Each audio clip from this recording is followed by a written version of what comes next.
Ahora sí, ahora sí. Bienvenidos a todos y saludos a los que nos escuchan o ven de manera grabada.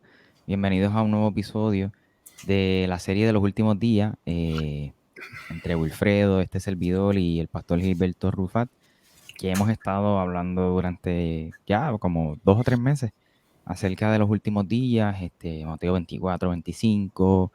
eh, Estuvimos hablando en algún momento acerca del antiguo pacto y el nuevo pacto, de ahí surgió entonces lo que es el casamiento, el divorcio y el recasamiento de Dios con su pueblo, ¿no? Con Israel, que fue el último episodio. Y hoy, en el último episodio, de hecho, estuvimos hablando acerca de eso, entendiendo los pactos, dejándonos llevar por el libro de Ezequiel, pero en esta ocasión vamos a retomar el tema utilizando el libro de Oseas, pero también hay otros libros en el Antiguo Testamento que hablan de tal tema, ¿no? Y pues para ello, como siempre, el pastor Gilberto Rufat, que está con nosotros, y estamos aprendiendo junto con él, así que yo le invito a que también pase por su canal, que se encuentra en la descripción, pueda allí suscribirse y escuchar su podcast, Abramos la Biblia, en Spotify o iVoox o Apple Podcast y demás. Pastor, nuevamente bienvenido y gracias por su tiempo. Bueno, un saludo, Michael, nuevamente. Un saludo a aquellos que nos pueden estar viendo y luego escuchándonos. Agradecidos a Dios por esta nueva oportunidad. Estaremos tratando un tema que es un tanto no necesariamente complejo la temática, sino tal vez nuevo para muchas personas, que es eso de que Dios se divorció y hay un recasamiento. ¿De dónde sale ese tema?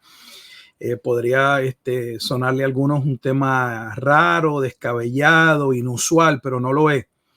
Así que eso es lo que vamos a estar compartiendo. Como bien dijiste, ya habíamos tenido un episodio donde tratamos el tema acerca de el nuevo pacto en términos de un pacto marital y lo abordamos o lo tratamos por medio del profeta Ezequiel. Y hoy esperamos hacer lo mismo, solo que a través del profeta menor, Oseas. Eso es lo que vamos a estar entonces haciendo, Michael. Súper, y bueno, yo creo que para entrar en materia, antes que nada, obviamente pues, le enviamos saludos a Wilfredo, que todavía está de paternidad. Vamos a ver si ya la semana que viene se conecta con nosotros de Se nuevo. podrá recuperar. Vamos a ver, estamos orando por eso. Ay, padre. Lo extrañamos. Eh, pero sí, yo creo que para entrar en materia, me parece que según lo que estaba hablando con el pastor, vamos a estar utilizando los primeros 3 capítulos de dicho libro, o sea, específicamente. Sí. No sé si usted quiere que lea un capítulo o varios versículos.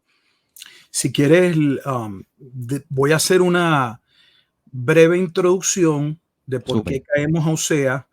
Voy a hacer una introducción del libro de Osea y ya si gustas podríamos leer los primeros 3 capítulos o mientras hablo podría hacerte referencia al versículo específico que voy a estar tocando y luego ese versículo lo podemos leer. Aquellos que nos están escuchando, ¿por qué tocar este tema? Porque este tema es importante. ¿De dónde sale el tema de un recasamiento, de unas bodas? Creo que es más fácil, Michael, si primero comienzo trayendo o abordando el tema desde el Nuevo Testamento y entonces voy al Antiguo Testamento. O sea, ¿por qué? Porque la mayoría de posiblemente nuestros hermanos en la fe han escuchado más las parábolas con relación a las bodas o el aspecto de las bodas en el Nuevo Testamento y no necesariamente lo han visto en el Antiguo Testamento. Por ejemplo, en uno de los episodios hablamos de que Juan el Bautista en su momento dado dijo que él estaba contento en ser el amigo del esposo, aquel invitado especial. ¿A qué se refería con el amigo del esposo? Claramente ese esposo era Cristo y está hablando de la iglesia, lo que Cristo venía a hacer. Él vendría a dar su vida, como muy bien Pablo expone en la epístola o en la carta a los Efesios en el capítulo 5. él vendría a tomar aquella esposa. El pacto, el antiguo pacto como el nuevo pacto, la forma, la manera en que Dios lo abordó para que el pueblo pudiese entender lo importante del pacto y el tipo de unión en la que ellos se encontraban con Dios, el pueblo de Israel, fue tocarlo a través del pacto marital. O sea que el antiguo pacto, como el nuevo pacto, estaba descrito o había sido abordado para que el pueblo lo pudiese entender como un pacto marital. Esa es la razón por la que cuando estamos en el Nuevo Testamento tenemos varias parábolas que tocan el tema de las bodas. ¿Por qué? Porque esa fiesta de boda o esas bodas o esas 10 vírgenes, por ejemplo en Mateo capítulo 25 o las fiestas de las bodas, Mateo capítulo 22, están asociadas al evento del nuevo pacto. Dios entraría en un momento dado en un nuevo pacto, en una nueva relación con el remanente profetizado en el Antiguo Testamento que vendría a traer a salvación el Mesías a través de la obra de la redención. Una vez más, por eso tenemos ese tipo de parábolas, como refiérase para que luego lo pueda ver en Mateo capítulo 22, la parábola de las fiestas de las bodas, así como la parábola de las 10 vírgenes al inicio del capítulo 25 de Mateo, por mencionar sobre algunos aspectos. Entonces, este tema de las bodas, que a veces no tenemos el contexto, y al no tener el contexto, por lo general, nunca interpretamos en un vacío. Comenzamos nosotros a ponerle nuestras especulaciones, a mí me parece, a mí me dijeron, y entonces vemos las bodas como una fiesta, como una mera invitación. Y bueno, y los que participan se gozan y los que participan pues están con el Señor, pero es mucho más complejo que eso. El hecho de que se hablara de que estaban cercanas las fiestas de las bodas, que ya las bodas estaban por finalizar, está hablando del nuevo pacto. Ahora, Oseas toca ese tema. Oseas, el profeta Oseas tiene 14 capítulos. Oseas viene a ser dentro de, ¿verdad?, el listado general que lleva nuestras Biblias del Antiguo Testamento con relación a los 39 libros que tenemos en el Antiguo Testamento. Oseas es el primer profeta, si se quiere, de esos 12 profetas menores.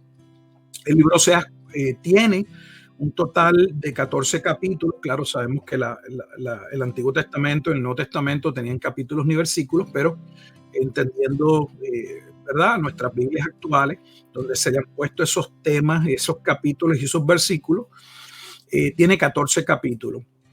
Podríamos bosquejar este libro en dos partes: los primeros 3 capítulos y los últimos 11 capítulos, o sea, del capítulo 1 al 3 y del capítulo 4 hasta el capítulo 14. Posiblemente el profeta Oseas sea el profeta antiguo testamentario donde tenemos una mayor descripción biográfica de él. Hay muchos profetas que se menciona el nombre, si acaso de dónde vienen, su padre, y no sabemos básicamente, tenemos muy poca información. De Oseas se dan muchos detalles y se dan detalles de aspectos de su interioridad, de su vida, como lo es el caso del matrimonio con Gomer, y la razón es porque está ligado al mensaje del libro de Oseas. Cuando uno inicia el libro del profeta Oseas, uno puede ver que él nos coloca en el contexto, en la situación histórica en la que se está viviendo.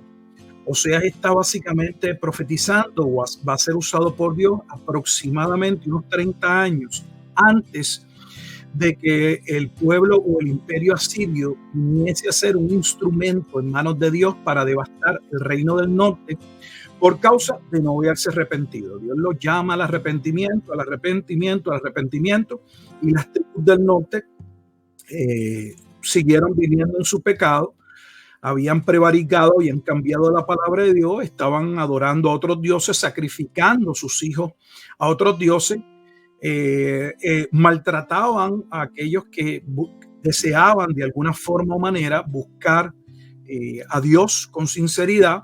Lo que vemos en Mateo 23, cuando Jesús habla de los escribas y los fariseos, que era el propio liderato que debía guiar al pueblo como pastores, lejos de pastorear al pueblo, se servían de las ovejas, vivían de las ovejas. Así que esa es parte de esa temática en donde Oseas va a ser llamado a profetizarle directamente al reino del norte, pero en el versículo 1 nos coloca diciéndonos quiénes eran también los reyes que estaban del lado del pueblo del sur, o sea, cuáles eran los reyes que abarca ese periodo en el que él va a estar profetizando, y quién era el rey de el reino del norte, que dice y lo coloca, que es en los días de Jeroboam. Del capítulo 1 al 3, aquí hay mucha controversia en estos capítulos en términos de cómo entender este mandato que Dios le da al profeta Oseas inmediatamente del versículo 2, donde la escritura dice: en el principio de la palabra de Jehová, por medio de Oseas, el principio de la palabra de Jehová por medio de Oseas, dijo Jehová a Oseas: ve, tómate una mujer fornicaria e hijos de fornicación, porque la tierra fornica apartándose de Jehová. Aquí empieza toda una discusión que no es parte de lo que nosotros nos proponemos hoy abordar, pero hay alguna discusión sobre si a Oseas Dios le manda a que directamente se case con una mujer que ya era una mujer adúltera, que sería una mujer que ya estaría casada y que había adulterado, entre otras cosas, o como se quiere interpretar. Algunos podrían especular y decir que es una mujer que hasta ya tenía hijos de fornicación y que él la va a tomar con los hijos, pero eso no es lo que dice el pasaje, porque luego cuando vemos del versículo 3 en adelante, vemos que esos hijos de fornicación que él va a tomar como la mujer van a nacer posteriormente. Así que no es que él toma una mujer con hijos de fornicación, sino que lo que Dios le está diciendo al profeta Oseas es: ve, ama a una mujer, toma una mujer, entre en una relación de pacto con una mujer que posteriormente y lamentablemente va a ser infiel al pacto, va a adulterar, y que en ese adulterio te va a dar hijos de fornicación, de esa naturaleza con la que ya vive. Y vamos a ver que Oseas va a hacer lo propio. El capítulo 1 no entra a darnos detalles de cómo la toma, de dónde la toma. Solo se nos dice en el versículo 3: fue pues y tomó a Gomer, nos dice el nombre de la esposa, ve y toma a Gomer, hija de Diblaim, la cual concibió y le dio a luz un hijo. Así que no tenemos muchos detalles de quién es Diblaim. Gomer vendría a ser la esposa y le va a dar 3 hijos. Esos 3 hijos son sumamente importantes: Jezreel, Lo Ruama y Lo Ami. Le va a dar 3 hijos, 2 varones, el primero y el último son varones, y la del medio es una hembra. Así que va a tener 3 hijos, un varón, una hembra y otro hijo. Cada uno de estos hijos, los nombres que se les da en la escritura son nombres que Dios mismo le pide a Oseas que le ponga, y estos hijos, los nombres de estos hijos, el significado de sus nombres, van entonces a dar el panorama, a presentar la ruta que va a ir viviendo el pueblo de Israel y que lo va a llevar a el castigo sin misericordia de Dios, donde Dios entonces va a declarar: ustedes no son mi pueblo, y va a entrar en ese proceso de separación o de divorcio, como se aborda en otros libros también de la escritura.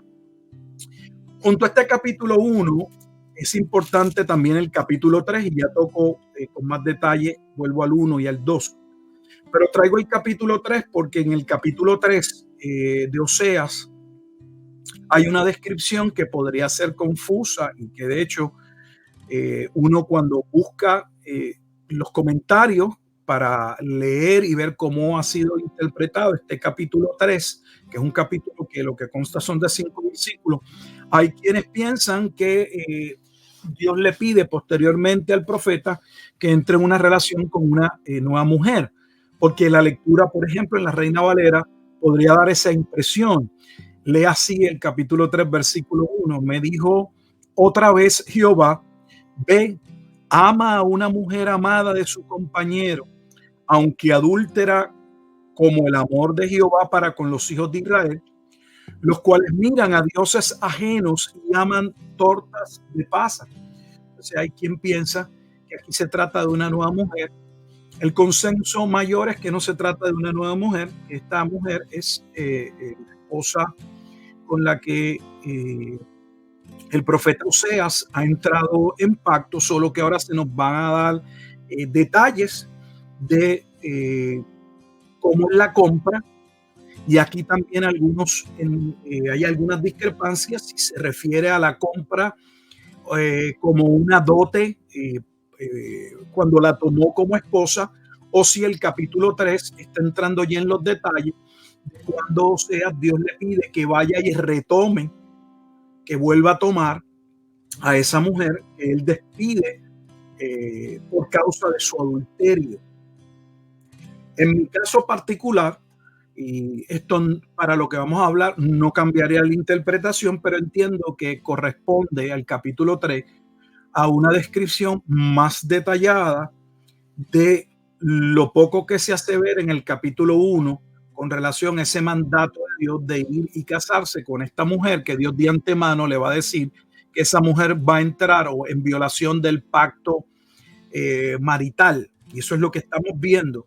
El precio que él paga por ella, para unos el precio que luego paga para retomarla para sí, y luego el pacto o el convenio en el que él llega con esta mujer, y la ruta nuevamente hacia los postreros días, porque el capítulo 3 presenta de manera muy acelerada, muy rápida, breve, que en el versículo 4 y 5, así termina el capítulo 3, dice: porque muchos días estarán los hijos de Israel sin rey y sin príncipe, sin sacrificio, sin estatua, sin efod y sin terafines. Después volverán los hijos de Israel y buscarán a Jehová su Dios, a David su rey, y temerán a Jehová y su bondad en el fin de los días. En el fin de los días. ¿Qué iba a pasar en el fin de los días? Bueno, lo que está relacionado al fin de los días es al momento en que Dios entraría en ese recasamiento, lo relativo al nuevo pacto, y lo está enmarcando como parte de la promesa que Dios le dio a David. Cuando hablamos de esa promesa que Dios le dio a David, estamos hablando de 2 de Samuel, capítulo 7, versículos, podríamos leer 12 al 14, donde a David se le dice que de su genealogía, conforme a la carne, vendría un día un rey que tendría un reino eterno, y ese rey que tendría un rey eterno es descrito en el Nuevo Testamento, desde Mateo 1:1, como el cumplimiento en la persona de Jesucristo. Jesucristo es ese rey de la casa de David, es el cumplimiento de esa promesa. O sea que ese recasamiento se daría cuando llegase el Mesías príncipe, y nosotros sabemos que el Mesías príncipe es Cristo, y que ese pacto del que se está hablando entonces es el nuevo pacto, porque es el nuevo pacto el que el Mesías príncipe cumple, y eso queda sumamente claro, por ejemplo, en la carta o en la epístola a los hebreos. Ahora, volviendo al capítulo 1, ya vimos la relación entre el capítulo 1 y el 3, donde se nos dan unos detalles. Vuelvo y retomo: a Oseas se le manda que entre en una relación de pacto y ama a una mujer, se entregue a esta mujer. Sin embargo, esta mujer de antemano se le dice que va a ser adúltera y que le va a dar hijos de fornicación. Y Oseas va y cumple lo que Dios le dice que debe hacer.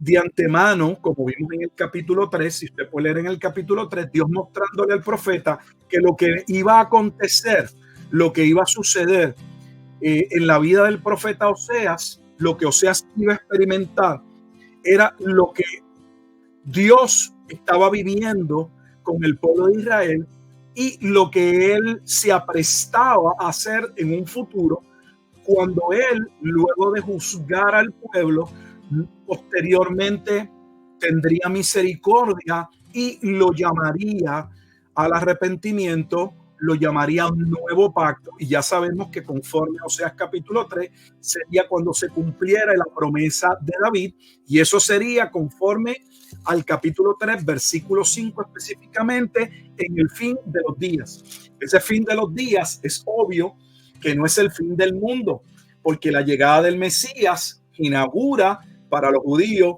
el reino no es el fin del mundo, pero es el fin de aquel antiguo pacto que daría paso al nuevo pacto. Regresando ahora al capítulo 1 y habiendo aclarado esta situación entre el capítulo 1 y 3, cómo se complementan, ahora vamos a los hijos que Dios le da y los nombres que Dios le da, que son nombres que ninguno de nosotros le pondríamos a nuestros hijos. El primer hijo, al primer varón, se le pone el nombre de básicamente juicio, castigo. Imagínese usted tener un hijo y que Dios le diga, ponle por nombre castigo, porque de aquí a un tiempo yo vendré a castigar a Israel. Así que aquel Jezreel representaba el castigo que vendría de parte de Dios sobre el pueblo de Israel, las tribus del norte específicamente por haber violado el pacto y no haber procedido al arrepentimiento. Luego tiene una hija, el segundo hijo es una hija, y esta hija se llama Lo-ruhama. Y ahora Dios le dice, ponle a tu nena no misericordia, no me voy a compadecer. ¿Qué clase de nombre, no? Y esa hija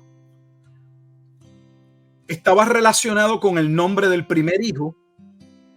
El primer hijo, yo vendré en castigo, los voy a castigar, pero los voy a castigar sin misericordia. ¿Dónde vemos ese juicio sin misericordia?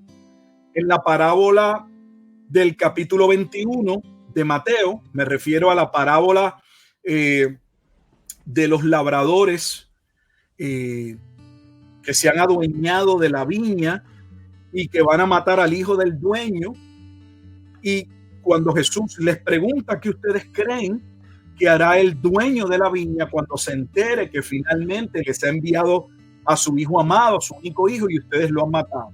Y ellos mismos, los propios escribas, los fariseos, los que están allí, le dicen, bueno, él vendrá sobre ellos en juicio sin misericordia.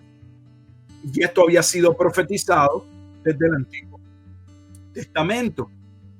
Pero hay algo inusual porque por un lado se presenta que esta hija se llama no misericordia o no me voy a compadecer, y no me voy a compadecer o no tendré misericordia tomando el primer hijo cuando llegue el momento del juicio o del castigo. Sin embargo, se hace una mención en el versículo 7 que es importante porque dice, mas de la casa de Judá tendré misericordia. O sea, Dios no va a tener misericordia del reino del norte, pero se asevera, se nos dice, se afirma que él va a tener misericordia del reino del sur y que los va a salvar no con armamento, no por medio de, no sé, de equipo de guerra, sino bajo una obra que él va a hacer que no se explica en el versículo 7. Esto llama la atención porque, como dijimos, el libro de Oseas tiene 14 capítulos y los primeros 3 capítulos colocan el contexto de qué trata el libro. Trata de un hombre, un profeta que ha entrado en un matrimonio con una mujer que de antemano Dios le dice que va a cometer adulterio, que va a tener que ser castigada, pero que posteriormente Dios le pide que la ame nuevamente, que regrese con ella. Y todo esto muestra el amor de Dios para con su pueblo, en el que él toma a este pueblo y habiendo provisto y siendo un hombre fiel, el pueblo va a ser infiel con él, como Dios va a tener que castigar al pueblo. El pueblo va a pasar por un juicio largo, pero posteriormente, como también habría una promesa de que Dios en su momento dado vendría a tener misericordia del pueblo, entrando en un nuevo pacto con ese pueblo. O sea que todo esto muestra un cuadro de la transición del antiguo pacto hacia el nuevo pacto en los días de la figura del Mesías príncipe. Y la razón por la que Judá no entra en el juicio en este momento dado, aunque posteriormente, después que el reino del norte es devastado en el año 722, pasa un siglo y tanto y Judá va a ser devastado por el imperio babilónico. Sin embargo, Dios va a preservar un pueblo que va a ser protegido y que de hecho va hasta prosperar dentro de Babilonia. Uno de ellos sería Daniel, porque Dios está salvaguardando esa simiente sobre la cual vendría ¿quién? El cumplimiento de la figura del Mesías en Oseas capítulo 3, versículo 5, de aquel que sería el cumplimiento de la promesa a David. Vendría del linaje de Judá. Porque del capítulo 4 de Oseas al capítulo 14 se expone el pecado de Israel, pero dentro del pecado de Israel también Oseas menciona que Judá sería devastada en su momento dado por sus pecados. Vendría juicio. Sin embargo, al momento no sería destruida una vez más porque Dios protegería o salvaguardaría un pueblo, un linaje, porque de ese linaje es que vendría el cumplimiento de la promesa de Oseas 3 capítulo 3, versículo 5, debo decir. Dios le da un tercer hijo a Oseas, y este tercer hijo que Dios le da a Oseas ahora se llama Loami, que significa no son mi pueblo. Sí. Sí, no son, a mí me creo que lo a mí que dice no es mi pueblo, exacto.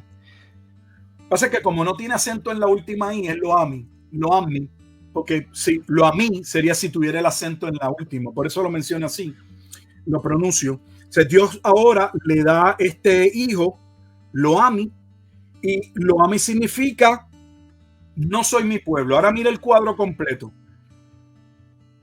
El primer hijo significa yo los voy a castigar sin misericordia o no tendré compasión cuando los castigue, los ruamas, y van a dejar de ser mi pueblo. ¿Por qué? Porque han violado el pacto. En el resto del libro, desde el capítulo 4 hasta el capítulo 14, se ponen las rebeliones y las razones por las cuales Dios entraría en castigo. Por eso dije que el libro de Oseas puede ser básicamente dividido en los primeros 3 capítulos que colocan la historia del profeta con relación a la historia del pueblo de Israel y lo que abarcarían el periodo del antiguo pacto al nuevo pacto al fin de los días. Y luego del capítulo 4, la exposición de los pecados de Israel, el llamado de Dios al arrepentimiento y la falta de arrepentimiento, lo que traería entonces el juicio de Dios. Sin embargo, aún en esos capítulos hay momentos dados donde se habla de que Dios tendría un remanente que él salvaría, como ahora vamos a ver en el capítulo 2. Entramos al capítulo 2 y ¿qué tenemos en el capítulo 2? Bueno, antes de entrar al capítulo 2, debo decir que no lo debo dejar, que versículos 10 al 11, ya cerrando el capítulo 1, hay una promesa que son 2 versículos muy interesantes, porque Dios viene afirmando a través de Oseas que él va a destruir al reino del norte al punto que parecería que lo va a quitar completamente. Por ejemplo, en el versículo 6 al final dice: porque no me compadeceré más de la casa de Israel, sino que los quitaré del todo. Sin embargo, la interpretación no es que los reinos del norte iban a desaparecer completamente. ¿Por qué? Porque ahora leemos en los versículos 10 al 11 que él iba a salvaguardar también una parte del pueblo de Israel y que posteriormente Dios iba a hacer una obra en que iba a unir tanto al pueblo de Israel, los reinos del norte, con el pueblo del sur en un solo pueblo y se multiplicarían. Y uno se pregunta, ¿cómo se puede multiplicar si realmente Dios los iba a devastar? No sé si podrías leer, Michael, Oseas capítulo 1, versículos 10 al 11. Sí, dice: con todo será el número de los hijos de Israel como la arena del mar, que no se puede medir ni contar. Y en el lugar en donde les fue dicho, vosotros no sois pueblo mío, les será dicho, sois hijos del Dios viviente. Y se congregarán los hijos de Judá y de Israel y nombrarán un solo jefe y subirán de la tierra, porque el día de Jezreel será grande. Fíjate que ahora vuelve y se toma al final del versículo 11. Se señala ese momento del juicio, que va a ser un juicio como dice, el día de Jezreel. Ya sabemos que Jezreel significa que el día del castigo, el día de la retribución, será grande. Sin embargo, se nos dice en el versículo 10, con todo, o sea, después de haber afirmado, los voy a castigar sin misericordia y dejarán de ser mi pueblo. Luego hay una esperanza de salvación donde Dios dice, con todo será el número de los hijos de Israel como la arena del mar. ¿Cómo podrían ser como la arena del mar? Mira cómo dice, y está hablando de crecimiento, dice que no se puede medir ni contar. Si realmente Dios los iba a menguar, Dios los iba a disminuir porque los iba a devastar, como a la vez van a crecer. Digo esto porque tienen una en su Biblia, si buscan en su Biblia en el versículo 10, Oseas 1:10, hay una referencia que no es necesaria en este momento ir, pero nos lleva hasta Romanos capítulo 9. Y la razón es que Pablo va a explicar este pasaje de Oseas en la carta a los romanos y va a decir que la razón por la que el pueblo en un momento crecería no solo sería porque la relación de Israel que los llevó a dividirse entre el reino del norte y el reino del sur, cuando llegase el Mesías se iba a resolver ese asunto, porque aquellos ahora que pasan a ser parte de ese remanente o de ese pueblo, como se explica en Efesios capítulo 2, serían que un solo pueblo, ya Dios no tiene dos pueblos, sino que encima de ello también serían llamados gentiles. Pablo aborda este tema en Romanos capítulo 9, hablando del juicio, y toca este juicio señalando que Dios tendría vasos de ira y vasos de misericordia. Pero cuando se refiere a los vasos de misericordia, que serían aquellos que él salvaría llegado antes del momento del juicio, dice que esos vasos de misericordia no se limitarían solo a aquellos que serían llamados de Israel, del pueblo de Israel, sino también de los gentiles. Así que ahora vemos por qué Israel se convertiría en un pueblo como la arena del mar, no solo porque el reino del norte y el reino del sur volverían a ser un solo reino en Cristo, sino porque en ese reino y dentro de ese pueblo también vendrían a ser llamados como parte del mismo pueblo y bajo las mismas promesas los gentiles. Que esa es la explicación de Pablo en Efesios capítulo 3, cuando les dice a los efesios, yo les voy a aclarar el misterio que no había sido claramente revelado anteriormente, y el misterio era que cuando Dios llamara a salvación por medio del Mesías, los gentiles que fuesen llamados vendrían a ser de la misma manera que los de sangre, que tendrían sangre hacia Abraham, serían tanto hijos de Dios y también participarían, debo decir, de las mismas promesas. O sea, entrarían en una misma relación con las mismas bendiciones. Te escucho, Michael. No, realmente iba a continuar la misma línea de usted. En Romanos 9, Pablo atiende eso específicamente según la cita que tengo en la Biblia, verso 26, que él habla acerca de lo que usted está comentando. Lo digo porque lo que estoy diciendo es para que luego puedan hacer el estudio, que aunque aquí no se entra en detalle de cómo el pueblo iba a crecer, aun cuando el pueblo sería juzgado, y es porque ahora en ese pueblo, una vez más la explicación es que el reino del norte y el reino del sur serían un solo pueblo, sino que dentro de ese solo pueblo o ese único pueblo que Dios salvaría porque él tendría misericordia, estarían también integrados, siendo parte del mismo libro, si se quiere ahora en Romanos capítulo 11, estarían allí los gentiles. Por eso el versículo 11 dice, y se congregarán los hijos de Judá y de Israel y nombrarán un solo jefe y subirán de la tierra, porque el día de Israel será grande. Así que Dios está llamando. Ese llamado, como no entendemos el panorama profético, no podemos verlo ni tan siquiera en su cumplimiento en Hechos capítulo 2. Cuando estamos en Hechos capítulo 2, el día de Pentecostés, como la mente se va solo a las lenguas y a la parte que nos cautiva, no podemos ver que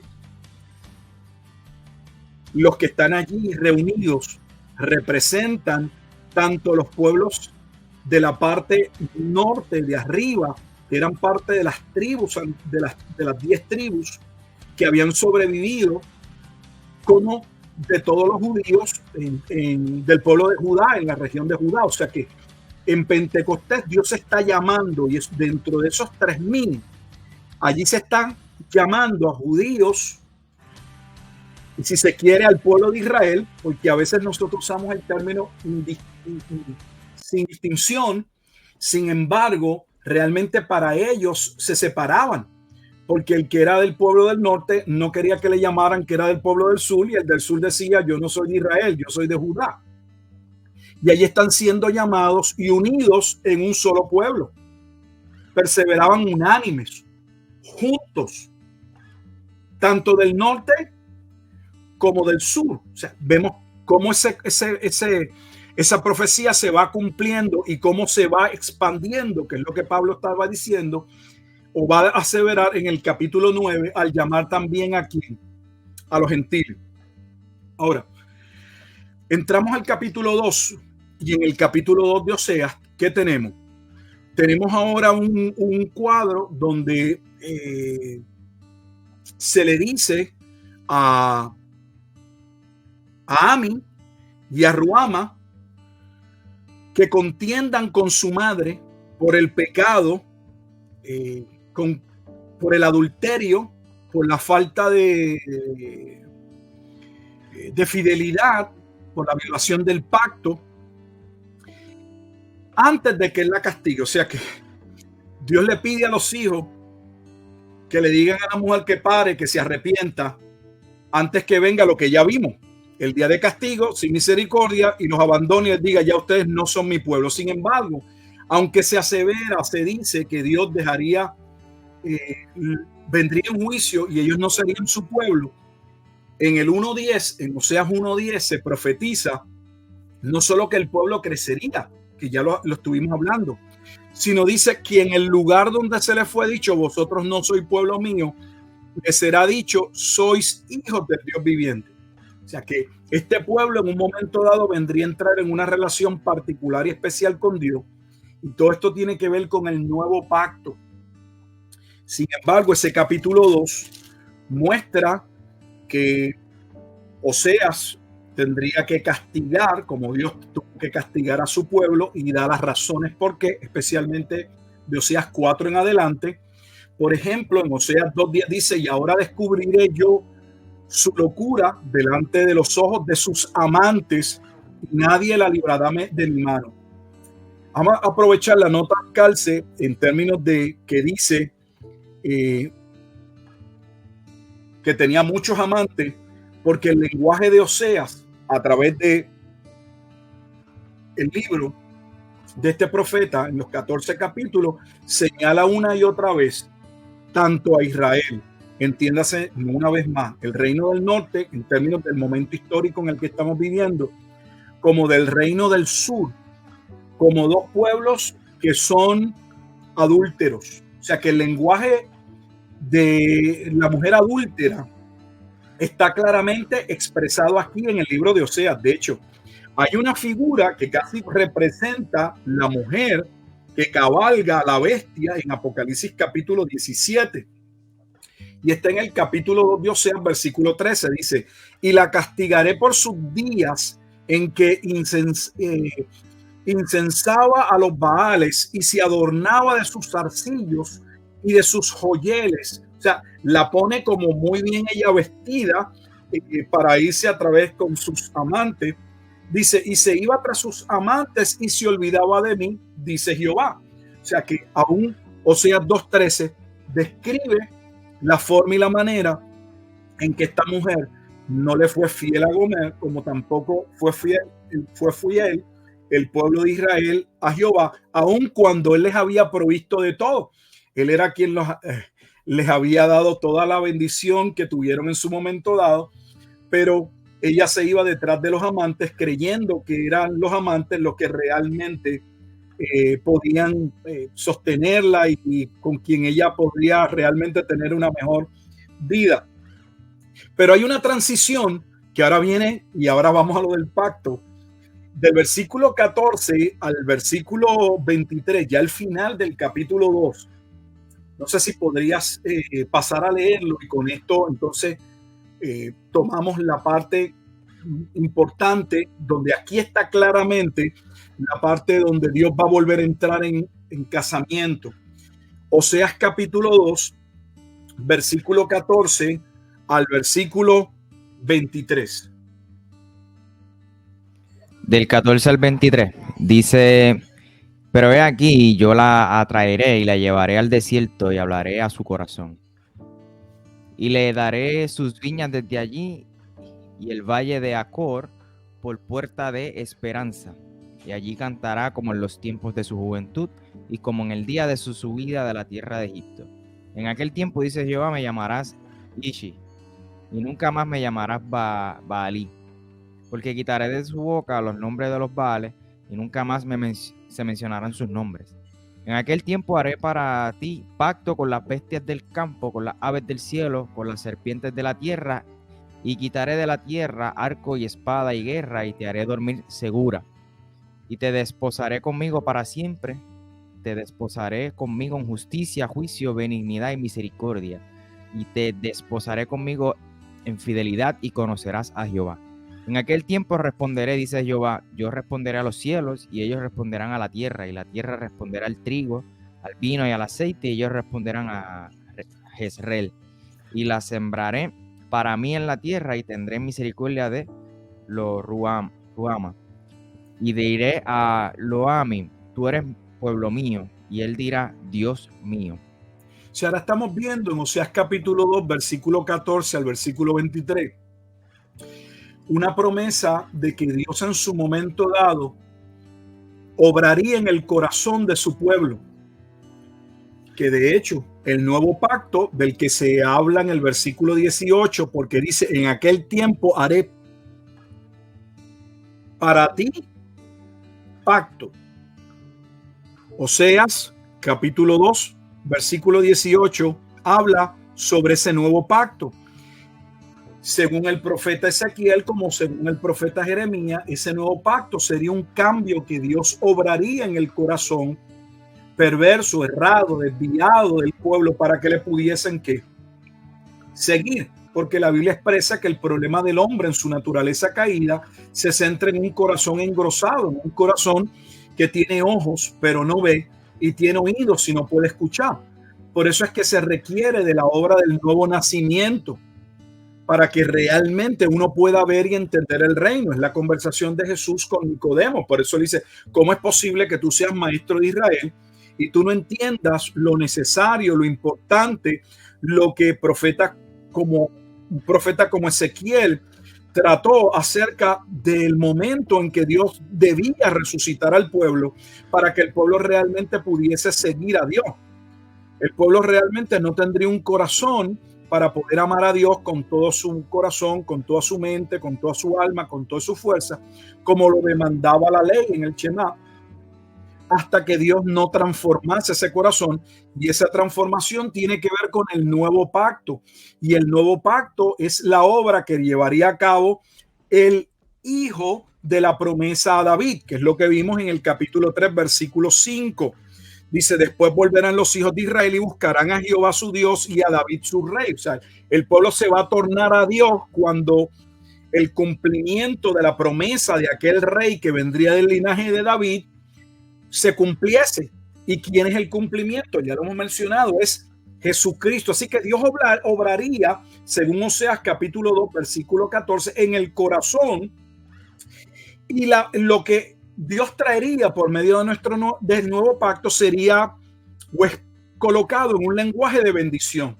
Si el lenguaje de juicio es un lenguaje de oscuridad, es un lenguaje de que los animales los devorarán, es un lenguaje de sequía, es un lenguaje de hambre, pues entonces el lenguaje del nuevo pacto es lo contrario.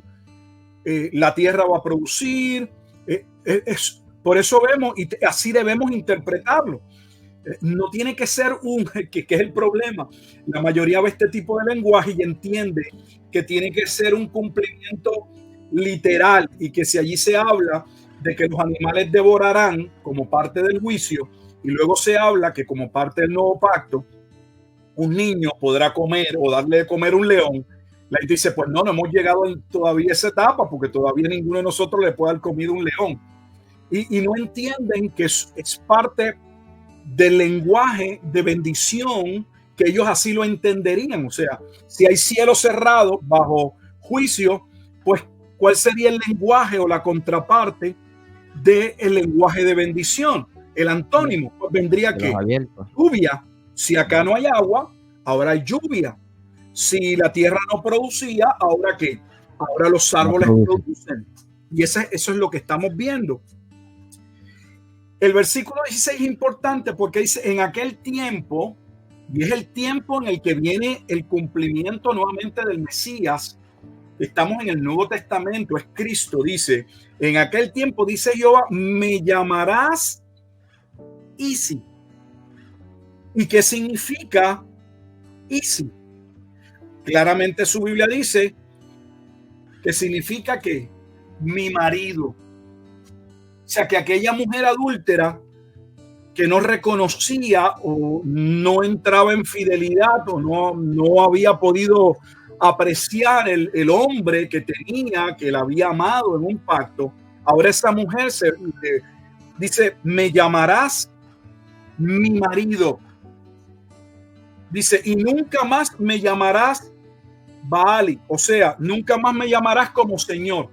Está haciendo una distinción entre un mero reconocimiento, porque él es su marido y están en una posición, pues él es el señor de la casa, sino ahora que ella entiende que está en una relación, que aunque claramente sí, seguro hay sujeción, y él es el hombre de la casa, pero ahora vemos que hay un lenguaje, hay un cambio en la esposa de Osea, como habría un cambio en Israel con relación a Dios. ¿Y cuándo esto sucedería? Lo dice el versículo 14, cuando él le hablara al corazón. ¿Cuándo él hablaría al corazón? Cuando viniese el Mesías príncipe. ¿Cómo se llama ese cambio en el corazón? Se llama la regeneración, el nuevo nacimiento. Sin la regeneración en el nuevo nacimiento no hay nuevos afectos, no hay una nueva disposición para que el hombre realmente quiera y pueda servir a Dios con agrado y no le sea una carga. Como Juan dice, los mandamientos de Dios para el creyente no son gravosos. Todo lo contrario, son un reflejo de su amor, de su protección para con nosotros. Así que él entraría en ese nuevo pacto, versículo 18. ¿Y cómo es descrito el pacto? El versículo 19 dice, y te desposaré conmigo para siempre. O sea que el pacto es colocado como un pacto eterno, pero un pacto que es tratado, que es catalogado como un pacto marital. O sea, Dios entraría en una nueva relación con el pueblo por medio del Mesías. Te desposaré conmigo con justicia, juicio, benignidad y misericordia.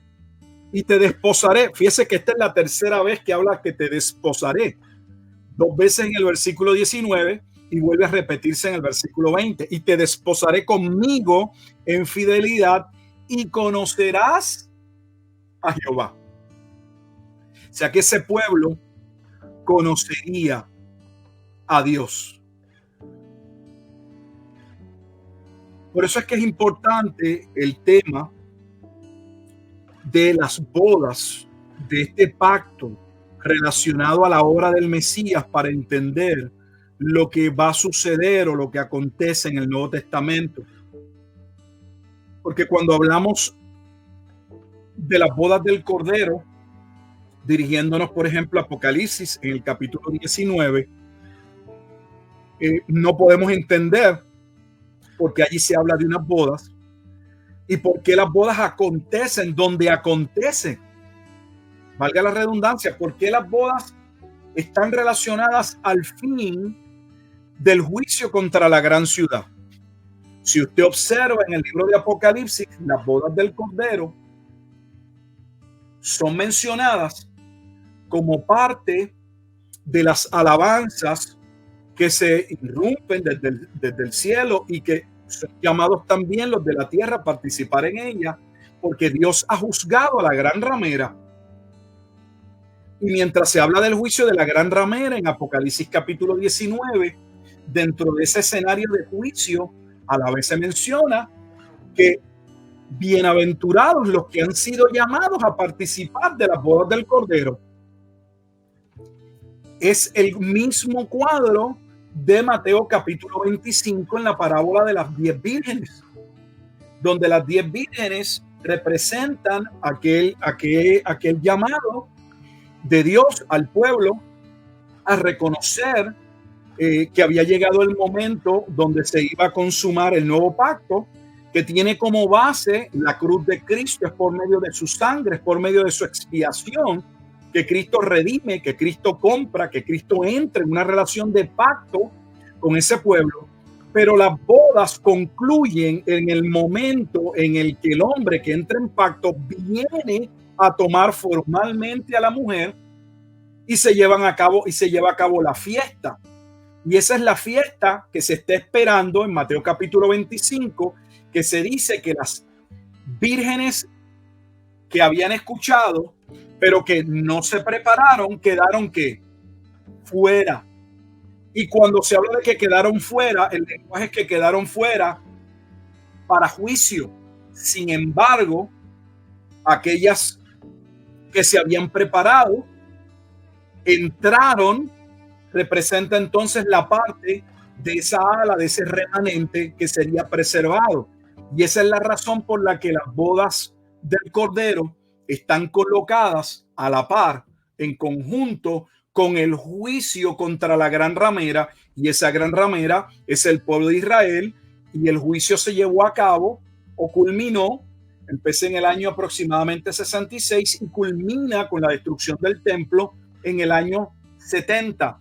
Pero dentro de ese proceso, Dios continuó salvando esos primeros frutos y llegado el momento del juicio, tal y como se había profetizado, un remanente grande del pueblo sería llamado y resucitado, sería sellado o preservado para no perecer, para no perderse. Y es lo que vemos en Apocalipsis capítulo 7 y capítulo 14. Por eso se presenta con claridad en el libro de Apocalipsis aquellos 144,000 que son presentados como que toman participación de tanto del reino del norte como el reino del sur, entiéndase de todo Israel, porque eso era lo que se había profetizado, que llegado el momento del juicio habría un remanente que Dios salvaría. Entonces este es el cuadro de por qué tenemos y debemos entender el concepto del divorcio de Dios de Israel, el juicio y posteriormente ese recasamiento, y debe entenderse en el cuadro de Osea como en el momento en que Dios toma al pueblo por primera vez y entra en un pacto. Ese pacto va a ser violado por el pueblo, el antiguo pacto. Dios va a juzgar al pueblo por la violación del antiguo pacto en varios momentos, pero finalmente, como también Osea se dice, habla, Dios vendría a juzgar a Judá. Así que Dios se separa del pueblo, vendría en juicio sin misericordia, les diría: ustedes no son mi pueblo, pero en un momento dado Dios los llamaría al corazón, Dios obraría en ello como había sido profetizado, para que esa parte del pueblo viniese a salvación. Para terminar, lo que estamos hablando es exactamente lo que en el cuadro premilenialista dispensacionalista, dentro de la teoría del rapto secreto, es lo que se dice que va a acontecer a mitad de la tribulación. Entiéndase, en el periodo que por lo general se cataloga como la gran tribulación. Si usted observa o si usted ha estado en esa escuela de pensamiento escatológico, se le va a decir que el pueblo de Israel va a entrar en un pacto con el anticristo, que al principio no va a saber con quién está realmente haciendo un pacto, cree que le va a favorecer, es un pacto de paz. Luego el anticristo se revela o se expresa tal y como él es. El pueblo va a ser perseguido, pero en esa parte donde entonces empieza para algunos la parte de la gran tribulación, Dios va a venir a ¿qué? En misericordia, a salvar a una parte del pueblo de Israel. Y ahí es donde muchos colocan Romanos capítulo 11, versículos 25 al 26, que todo Israel en un momento dado será llamado a salvación. Fíjense que en ambos esquemas escatológicos, tanto en el premilenial dispensacionalista como en el preterista parcial, en ambos hay un juicio y en ambos, antes de la destrucción o en el momento total del juicio, Dios salva, preserva una parte del pueblo. Lo que cambia radicalmente es en el momento en el que ocurren los acontecimientos. Porque en el preterismo parcial, ese acontecimiento forma parte de lo que Jesús dijo que acontecería en una generación, de lo que era parte de la venida del Hijo del Hombre, que él mismo le expresó a sus discípulos, acontecería dentro de la vida de algunos de ellos, lo que coloca el juicio dentro del primer siglo. O sea, el panorama en términos generales de que vendría un juicio sobre el pueblo de Israel, de que dentro del juicio Dios tendría misericordia de una parte del pueblo, es el mismo. Observe que dentro del preterismo parcial se coloca la figura de Nerón como la bestia que empieza a llevar a cabo la persecución y que es quien finalmente llama al general Vespasiano a que apacigüe la rebelión de los judíos que va a terminar en la destrucción de Jerusalén, siendo la misma figura o en una tabla comparativa, pues lo que ellos catalogan como el anticristo. O sea que están en un sentido las mismas piezas básicamente, solo que en dos momentos diferentes y claramente señalando a personas totalmente diferentes. Pues no es lo mismo señalar a Nerón en Apocalipsis en el primer siglo como aquella cabeza de la bestia que va a llevar a cabo aquella primera devastación, o colocarla con un personaje que no conocemos, que en un momento dado se va a revelar al mundo. Pero una vez más, si se ponen ambos esquemas uno al otro, no son muy distintos nuevamente. Lo que cambian es en el momento en el que ocurre. Y créanme que el momento lo cambia todo. Todo. Porque entonces, ¿qué es lo que por lo general el panorama dispensacional dice? Que en ese momento de juicio, luego del momento de juicio, que ellos lo ven como el final de la tribulación, que da paso a la segunda venida, ¿qué viene? El milenio. ¿Y qué ve el preterista parcial? Que la venida del Hijo del Hombre, ese juicio, da paso ¿a qué? Al milenio. Mire qué interesante. Básicamente, ambos esquemas son muy parecidos, solo que la mayoría de los detalles, o si no todos los detalles, pues solo están colocados en qué? En periodos totalmente diferentes.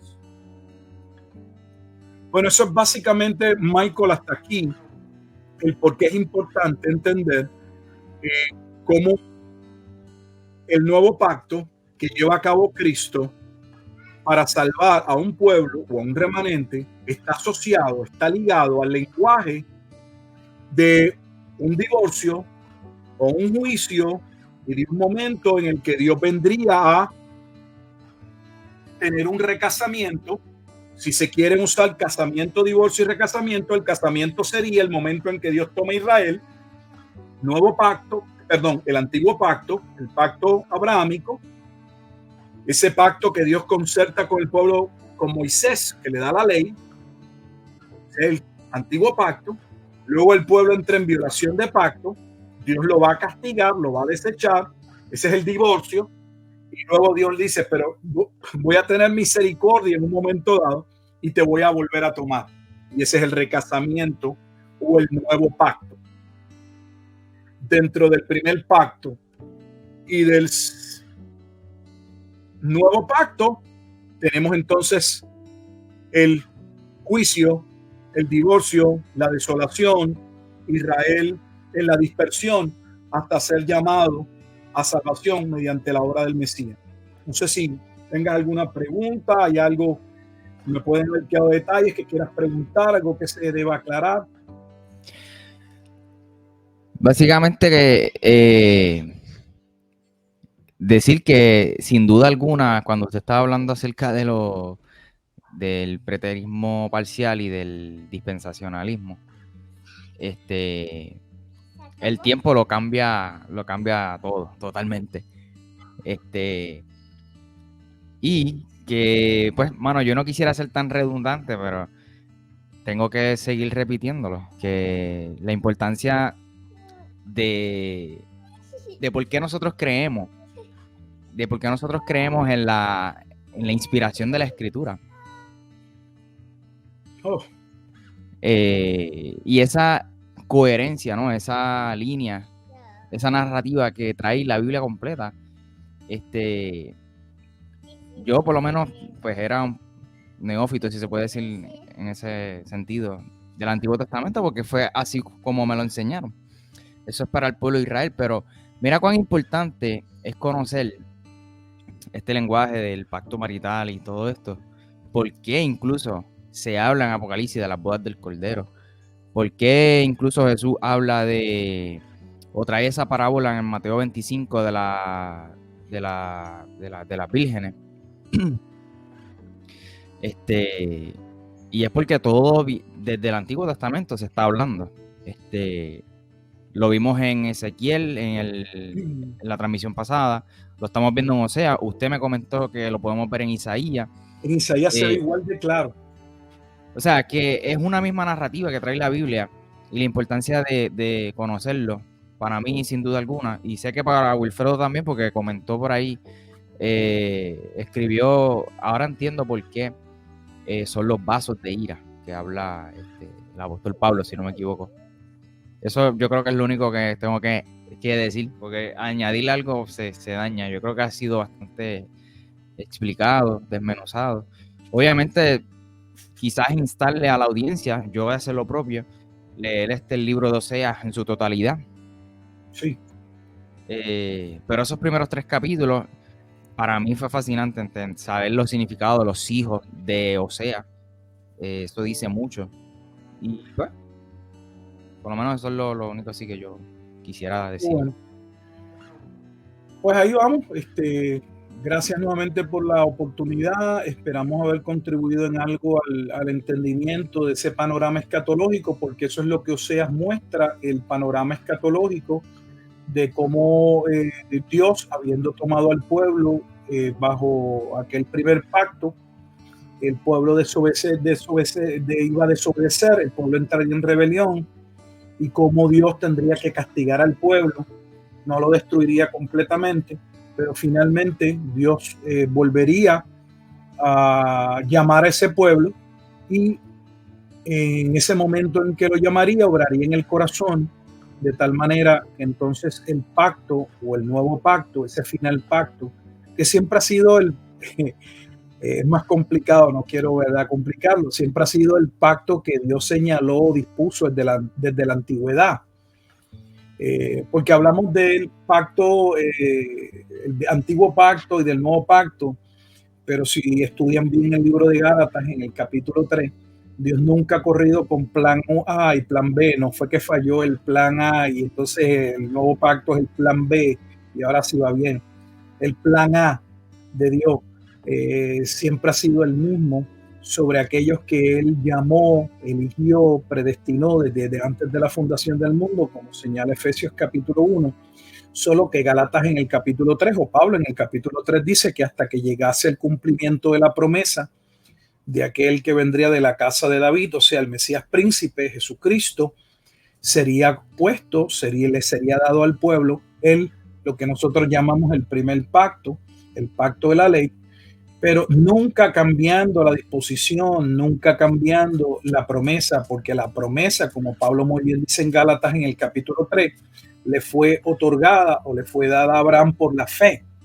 No había ley para cumplir, así que no era un pacto en el que mediaba o el que se requería que la parte del pueblo cumpliese primero con una obediencia completa a la ley para poder realmente participar, sino que le fue dado como un anticipo y también como un medio para detener, refrenar en cierta manera el pecado, ya que el hombre, de la única forma o manera en que no peca en sentido general, es o porque Dios ha cambiado la disposición del corazón y ahora entiende y busca hacer lo correcto, o por temor al castigo.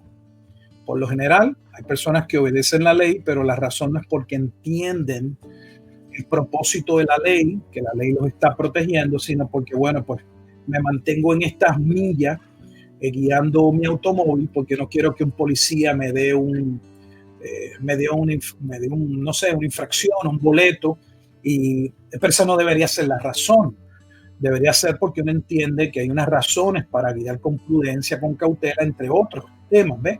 Así que la ley vino a ser ese freno en un sentido hasta que llegase aquel que cambiaría el corazón, porque como muy bien se señala en esa misma carta en Gálatas en el capítulo 5, cuando el corazón es cambiado, ya no hace falta la ley. Por eso es que donde está el Espíritu de Dios, Pablo dice, donde hay amor, gozo, paz, paciencia, benignidad, bondad, fe, mansedumbre, templanza, ya no hay ley. Lo que está diciendo es, no es que la ley no la necesitamos, es que cuando un hombre vive en el Espíritu, él va a querer y él va a optar y él va a vivir por la ley. Así que Dios nos ayude a seguir hacia adelante y entender la obra gloriosa que hizo el Mesías por medio de la cruz, al establecer el nuevo pacto mediante su sangre y a consumar esa relación de pacto al venir en juicio, ya que una vez finalizado el antiguo pacto, que terminaría con los juicios y las maldiciones, entraría de manera completa, formal, las bodas se finalizarían y daría paso al periodo del reino. Y ese es el periodo en el que nos encontramos hasta la segunda venida de Jesucristo, que traerá entonces la consumación de las demás cosas. Ahí terminamos, Michael. Así que ahí le dimos un poquito más y un resumen más para aquellos que quieran ir un poco más. Si alguien quisiera hacer alguna pregunta posteriormente, la puede hacer aquí o Michael me la hace llegar para contestarla, o dentro de nuestro canal pueden en alguno de los videos o algo dejarnos escribir o escribirnos personalmente y buscaremos la forma y la manera de ver cómo les contestamos y les ayudamos en su comprensión de todo este panorama escatológico. Una vez más, Michael, gracias, y esperamos que Wilfredo pueda ya estar con nosotros. Así que será hasta una próxima, si el Señor así lo permite. Yo de mi parte, pues, a Dios sea la gloria. Y saludo a la audiencia nuevamente. Pastor, gracias. Voy a dejar ahora las redes para que puedan seguirlo. Así que nos comunicamos a través del internet. Un abrazo a toda la audiencia. Chao.